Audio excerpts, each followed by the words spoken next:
Está alguém entre vós aflito? Ore. Está alguém contente? Cante louvores. Está alguém entre vós doente? Chame os presbíteros, que são os bispos, tá? Então os bispos nada mais são do que os presbíteros. É que os bispos não sabem, tudo bem. Chame os presbíteros da igreja e orem sobre ele, ungindo com azeite em nome do Senhor. E a oração da fé salvará o doente. E o Senhor levantará, e se houver cometido pecado, seriam perdoados. Deu para entender? Então a questão da unção é apenas para símbolo de perdão dos pecados. Então quer dizer, eu não vou questionar o pecado dele, não vou questionar se ele está doente por causa disso. Uma coisa que aconteceu, por exemplo, com Jesus, Jesus orou para um paralítico que estava lá no tanque, não é?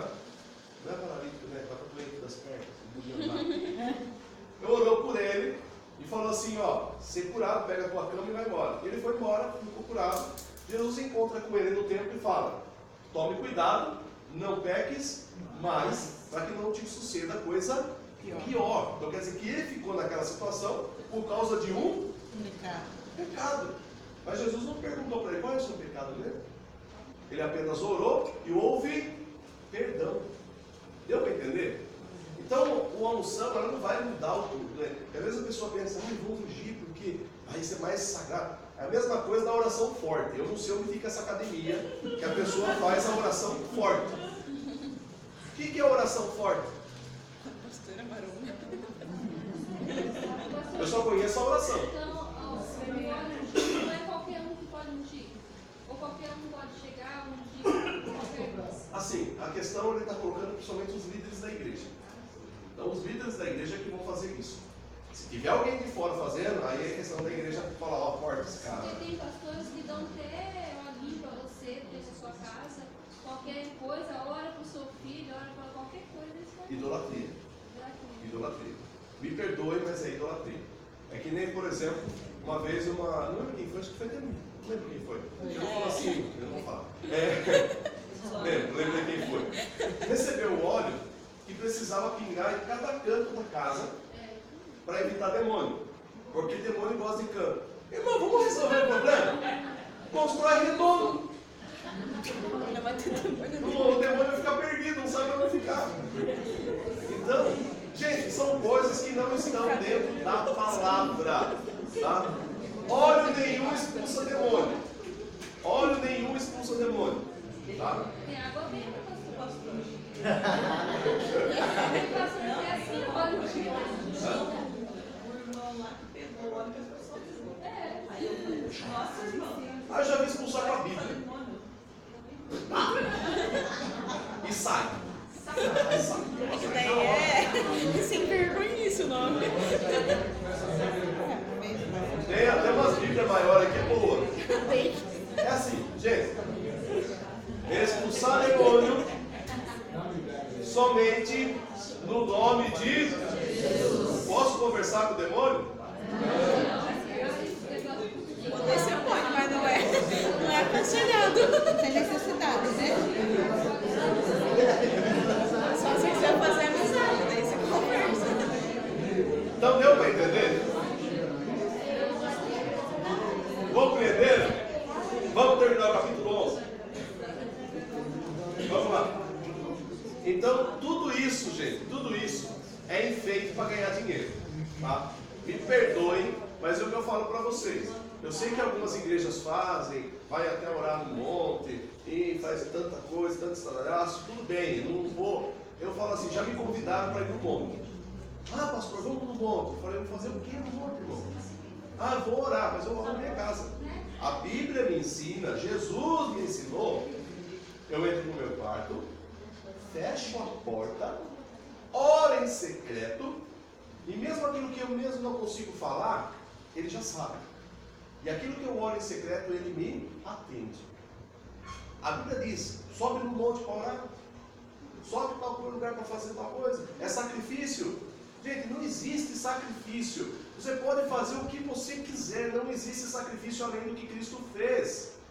Você não vai mudar a opinião de Deus. Ah, irmão, eu vou deixar meu cabelo crescer, porque quero que receber um carro. Não, Deus não vai mudar a opinião se você tiver cabelo crescido, cabelo raspado, não vai mudar em nada. Tá? Porque o maior sacrifício foi o sacrifício que Cristo fez. Ah, eu vou deixar de comer chocolate agora, que agora já foi a Páscoa. Vou deixar de comer chocolate porque eu vou fazer um jejum para Deus. Você não está fazendo jejum para Deus, você está fazendo jejum para você. É bom para você, não é para Deus. Deus não vai mudar de opinião por causa do seu sacrifício. Não existe. Senão Jesus não precisava ter vindo. A gente vai fazer o sacrifício. Andar, de saião, não pode raspar, vira uma monga, sem problema. E aí, agora eu sou santo diante de Deus. Não existe sacrifício nenhum dessa forma, gente. O sacrifício já foi feito, o sacrifício já foi pago na cruz do Calvário. O que temos que fazer? Crer e seguir o que Ele mandou. Então tudo isso é enfeites que fazem, que nada tem a ver com a verdade, nada tem a ver com a palavra, tá? Mas denominações fazem e cada um acha o que é melhor, tá? Vamos lá, não estou bravo, tá, gente? Aqui é o meu jeito, estou gripado. Vai. Ele era católico, aí ele fazia aquele negócio de santo casamento, que ele queria casar. Aí ficou 10 anos fazendo aquilo. Não conseguiu, agora ele é evangélico e ele vai com um monte toda sexta pra... Trocou. Nossa, casou, gente. Casou? Então, manda ele continuar. O cara perde tempo subindo no morro, não vai achar a mulher mesmo. Vai que você me conta essa série. Manda operar o nariz, pastor.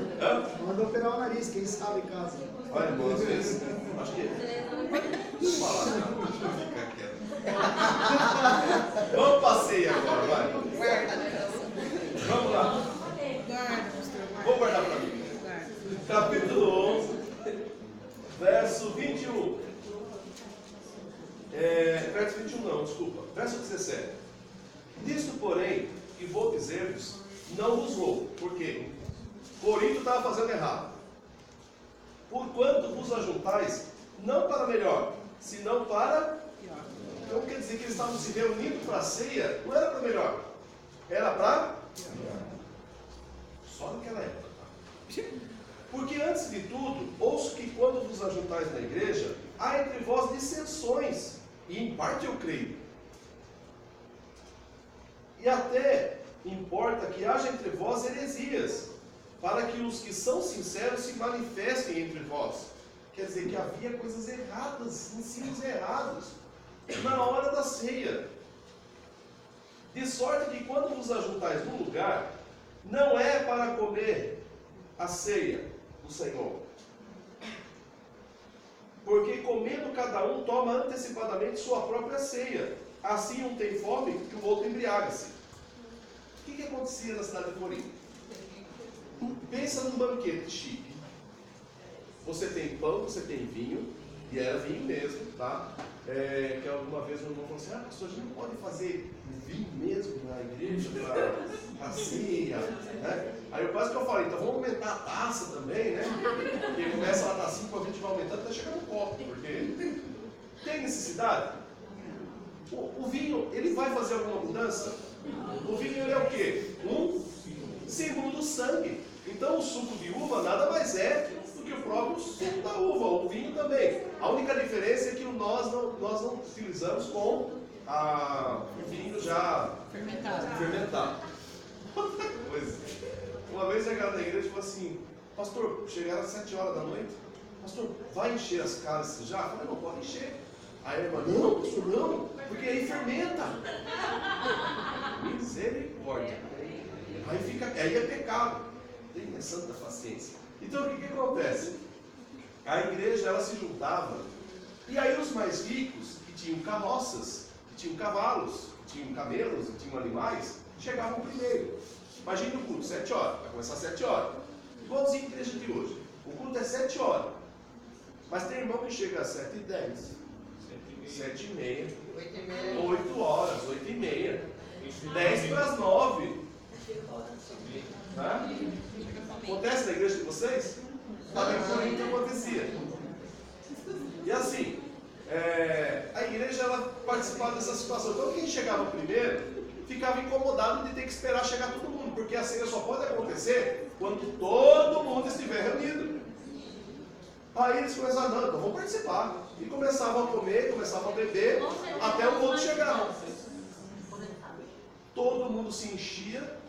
Quando chegavam os mais pobres, já quase nem tinha ceia. E já saía nego torto, já, porque já tinha bebido tanto vinho.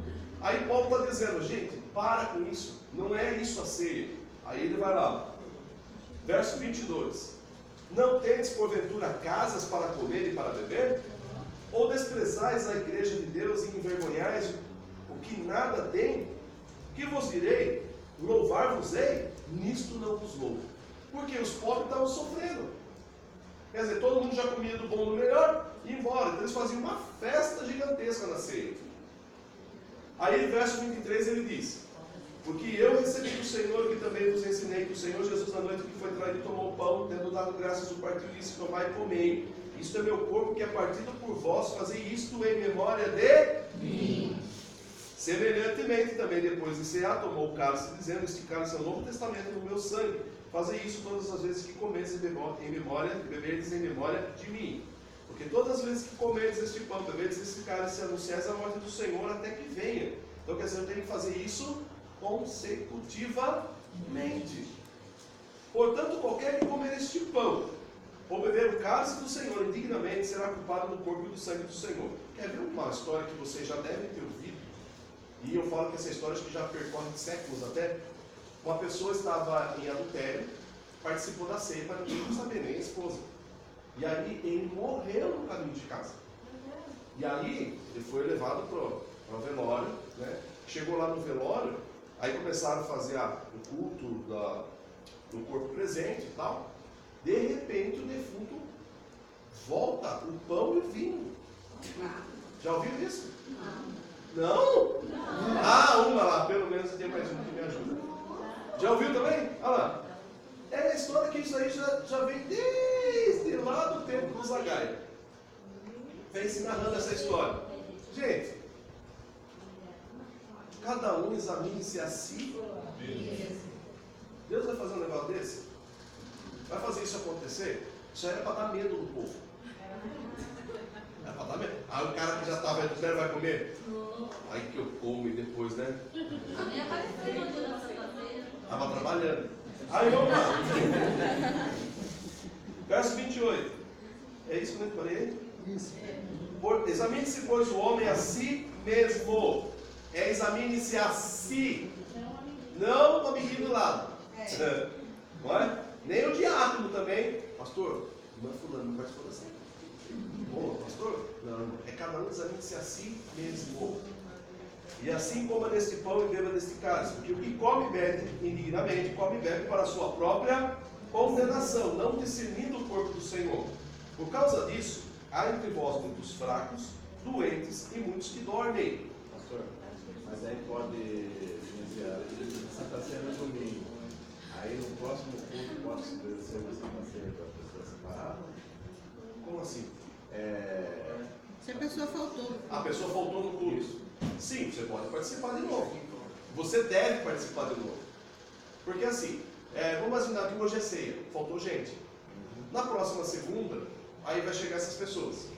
Aí o que vai acontecer? A igreja está toda reunida, então vamos fazer a ceia de novo. Não, só vai para aquelas pessoas que não foram. Só um cantinho assim. Isso é comunhão? Ou é separação? Segregação? Só um pouquinho. 10 pessoas. Um pouquinho, mas um cantinho lá. Bom. Não, cada um faz o que acha melhor.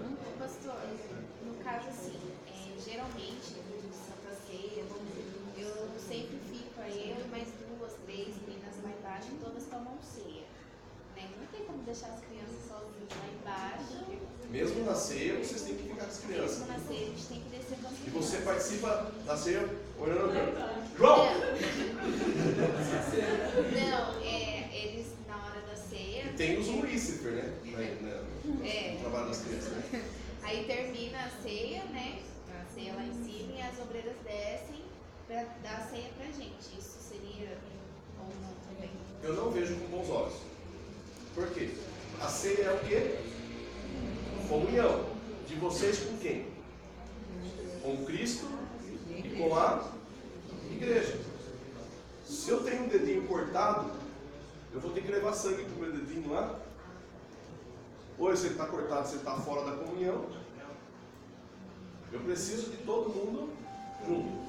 Quando eu fazia trabalho, a gente fazia o trabalho com as crianças, por exemplo, dia de culto de ceia, as crianças não tinham culto separado. Todo mundo tem que estar junto, porque a ceia é a comunhão. Lógico que as crianças não vão participar da ceia, mas elas já têm que ver como a ceia Tem funciona. que participar, porque é o corpo da igreja também. É. Então, é o corpo da igreja, é a comunhão da igreja. Então, não pode, no meu modo de ver, mas tem igreja que aceita, de bom grado assim que assim fica. Qual o problema de uma criança participar, se dá um? Se for assim, de repente, nada. Não vai mudar em nada. Por quê? Ela não é membro do corpo ainda, mas ela faz parte da igreja, porque se a mãe é crente, ela é santificada pela mãe. Então não haverá problema nenhum para ela. Ela está tomando isso inconscientemente. Mas eu devo dar para a criança? Não, não devo. Tá? Por quê? Isso é parte daqueles que estão em comunhão com a igreja. São aqueles que são batizados e fazem parte do corpo de Cristo. Acabou o ato da ceia, eu não vejo problema em dar um pão e dar um cálice para a criança. Tá? Mas eu não faço isso, eu acho também não viável, por quê? A criança vai querer se batizar depois? Já está tomando. Então eu não vejo com bons olhos. Então eu falo assim, é melhor evitar. Digo eu, não a palavra. Porque assim, para justamente ensinar as crianças naquilo que tem que ser. Ou seja, ela vai ter que participar. Ela pode participar? Pode. Mas assim, é melhor ela batizar e ser participante. Senão, é melhor evitar. Porque tem que ser, tem que tomar consciência. Por que não batiza? Porque ela também tem consciência. Então não tem por que participar da ceia. Entendeu? Pastor, o batismo é a decisão da pessoa, né? Sim. Ela tem que se decidir. Por exemplo, os pais decidirem o filho se batizar. Se o filho for de menor, aí a responsabilidade é de vocês. É o meu caso. A minha filha é especial. E eu senti que ia se batizar com 12 anos. Entendi. E aí eu fico pensando, será que eu fiz certo ou não? Irmã, pense comigo agora. Se a sua filha não está batizada e ela morre e ela cometeu pecados, ela vai para onde? Vamos pensar, né? Quem sabe para onde? Mas se ela for batizada e cometeu pecados, ela vai para onde? Vai mudar o quê? Agora, quem crê e for batizado será salvo. O batismo ele também é um simbolismo, mas ele faz parte dentro dessa questão da igreja. Então, assim, é importante a criança se batizar? É importante que ela tenha consciência para o batismo. Agora, se os pais falarem, não, ela tem consciência, ela pode, também, sem problema nenhum. É o caso que, por exemplo, a gente chegou a fazer um batismo de uma pessoa que ela foi batizada com 12 anos. Mas ela mesma dizia, fui porque minha mãe obrigou. Mas aí, no caso, a pessoa, como uma pessoa especial, não tem consciência. Então, aí é questão de quem? Dos pais, a responsabilidade é de vocês. O que vai mudar para ela? E nada, vai mudar alguma coisa? Ela é inocente. Assim, eu, quando eu tomei essa decisão, pensei, se eu morrer, pelo menos se ela não batizou, ela tá salva. Amém. Então, assim, não há problema. Porque para ela não vai mudar em nada. Mas só que dentro da questão da salvação, ela já faz parte do corpo de Cristo. O que precisa é que, é lógico, que ela vai ter o tempo dela para poder ter essa consciência. Então não há problema. Não há problema nenhum. Tá? Vamos lá. Então, muitos que dormem, ou seja, não toma ceia dignamente, acaba morrendo. Vai lá na hora do velório, posso pensar. Porque se nós nos julgássemos a nós mesmos, não seríamos julgados. Mas quando somos julgados, somos repreendidos pelo Senhor, para não sermos condenados com o mundo. Portanto, irmãos, quando vos ajuntais para comer, esperais uns pelos outros. Por quê? Aí o irmão passa a ceia, eu tenho que ficar segurando o vinho. Porque eu tenho que esperar um pelo outro. Aí passa o pão, eu tenho que ficar segurando o pão. Porque eu tenho que esperar um pelo outro. É isso que Paulo está querendo dizer? Não. Ele estava justamente criticando o que eles estavam fazendo. Porque cada um chegava, comia e bebia. Eu não preciso esperar. A hora que chegar eu posso tomar. Eu estou tomando junto com a minha igreja, não há problema nenhum. Deu para entender? Mas se algum tiver fome, coma, para que não vos ajunteis para a condenação. Quantas demais coisas ordenadas aí quando for ter convosco. Amém? Vamos comer quem tem fome?